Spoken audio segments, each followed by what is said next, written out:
I'm from Buffalo, New York. Wow. I have never been to Minnesota before. It is lovely here. Yay! Minnesota! Yeah. This is not winter. I was raised Lutheran, so I feel very at home. There was a lot of talk about masturbation tonight, which is awesome. Right? So I'm going to read a couple of things that sort of, brush up against that erotic edge of life. Nothing too kinky, sorry, I came really unprepared.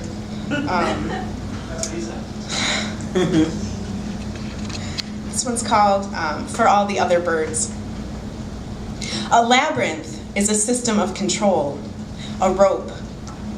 A maze is a method of confusion, a blindfold. Lost inside versus deliberate, meandering footstep, constraint.